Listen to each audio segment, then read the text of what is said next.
don't have it. Andy Card, when he was chief of staff, told me, go out and get HHS to do a study. And we did it in Milwaukee.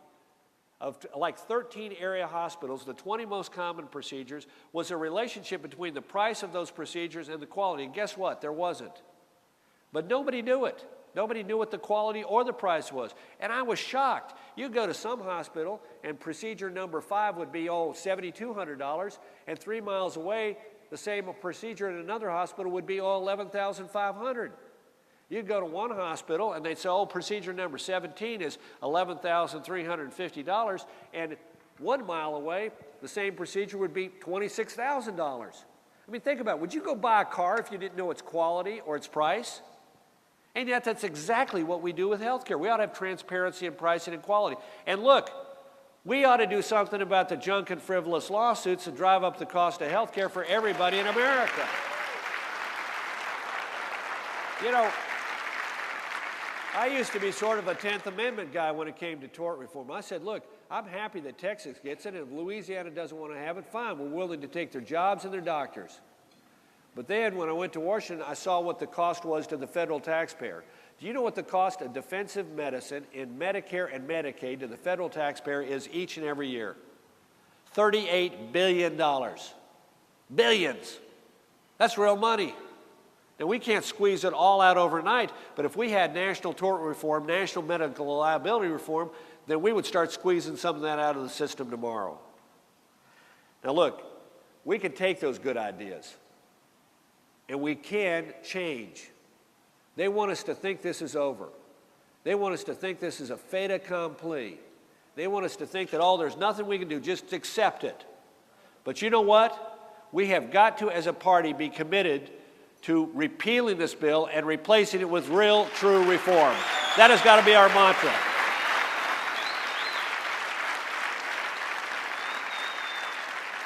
And that's what our candidates ought to be committed to. Common sense ideas that make more sense than what's in this bill. Making health insurance more affordable and accessible is better than saying we're dumping you into Medicaid. Causing competition among insurance companies is better than saying our answer is to give the insurance companies big checks. We ought to be focused on the individual and the patient, not the company. We ought to be focused on the system of the doctor and the patient making the decisions, not some government bureaucrat making it. And you know what? If we have the will and the will to engage in this fight, not only in Congress, but if need be,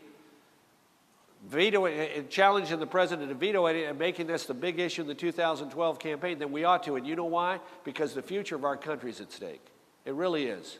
I'm generally an optimistic guy, but I'm so worried about what this would do to our future and do to our future of our kids and our grandkids with the deficits and debt that it would ensue.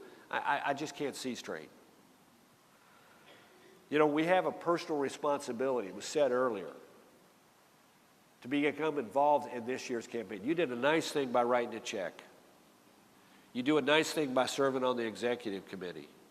You do a nice thing by serving as a county chairman. But we have a deeper and more fundamental responsibility this year that each one of us needs to take on personally.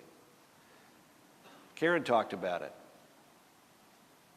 There was a tall, lanky lawyer in Sangamon County, Illinois, who in 1840 was chairman of the Whig campaign committee, and he sent a letter to his committee members. He said, make a perfect list of the voters, ascertain with certainty for whom they will vote, have the undecideds talked to by someone they hold in confidence, and on election day, make certain that every Whig is brought to the polls. Now, Abraham Lincoln was not only a great president, but he was also a remarkably adept political leader. And I've always thought the most important part of his note, that letter, was the third point. Have the undecideds talked to by someone they hold in confidence. For every one of you, there are people who hold you in confidence. Family members, friends, people you work with, people you socialize with, people you worship with, old classmates. It's our responsibility this year to make certain that we take upon ourselves the personal responsibility of persuading them and turning them out. In this state, you'll be lucky if 1 out of every 2 South Carolinians will turn out and vote. There are going to be a lot of people who voted for John McCain 2 years ago who, unless you tell them to, unless you argue with them, unless you convince them, are going to simply sit home, it's my vote, doesn't matter, it's not important. But it is. And with it, we can change. I got to tell you, I'm sort of optimistic about things that I've seen over the last year. Think about a year ago. All the polls showed that by a 2-to-1 margin, people favored the concept of health care reform.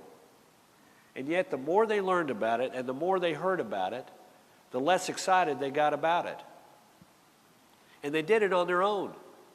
They didn't do it because they had a fair and balanced debate. Heck, we had the president giving 58 speeches in 51 weeks. We had big Democratic margins in the House and Senate. And this may shock you, but the mainstream media was not willing to ask tough questions of President Obama last year and for maybe this year. This may shock you. And yet the American people by August were wired up and wrapped up over this issue.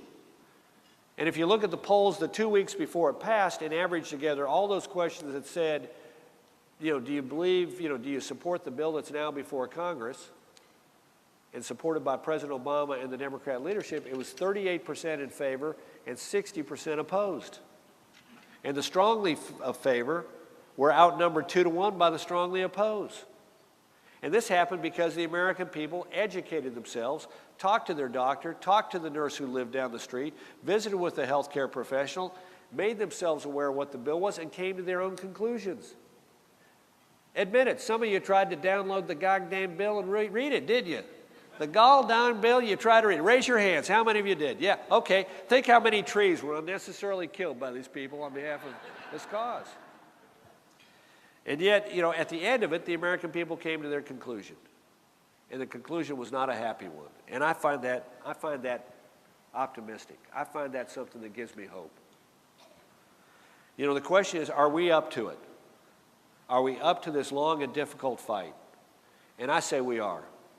I say we care enough about our country. I say we love our country enough that we have to be in the fight and stay in the fight and win this fight if we want America to remain the land of opportunity and the land of freedom and the land of liberty and the dynamic and innovative economy that allows us to lead the world, because it's that important. It is that important. I am wired up about politics. I readily admit it. I'm out there selling a book, I'm appearing on Fox, I'm writing my column, but I'm spending a lot of time doing politics because look, I've been around long enough. This was the most important election in the history of the nation. That's what we say about every 2 years. Well, you know what, for once, I think it's right. I really do. So I want to encourage you to be involved as much as you can in as many ways as you can and get others involved, because we all have that personal responsibility. But I also want you to remember something, that this is not just about politics. This is about something greater.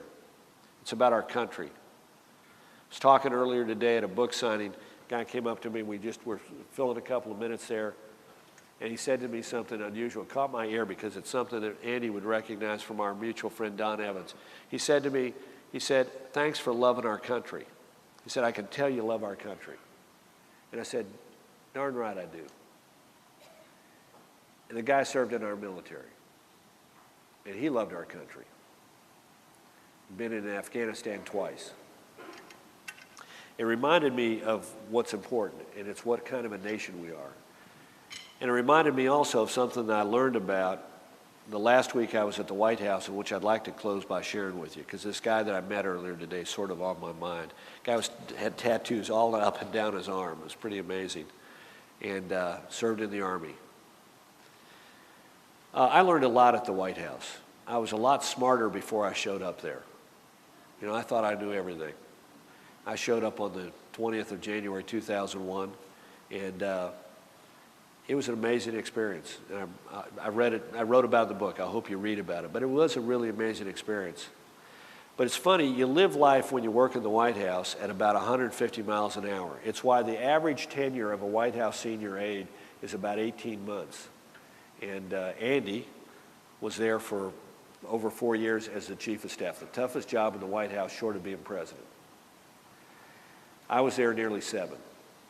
I wanted to be there 8, but I just couldn't. I'd asked too much of my family, and I had to go. And I reluctantly went. And an amazing thing happened to me the last week I was there. It was Tuesday, last week of August 2007. The president was going to Reno, Nevada, and he was going to speak to the American Legion, and I was going to be going with him. It would be the last time that I flew on Air Force One as a senior aide to the president. In fact, I was going to be the senior guy on the trip. And I was going home. I spent part of my childhood in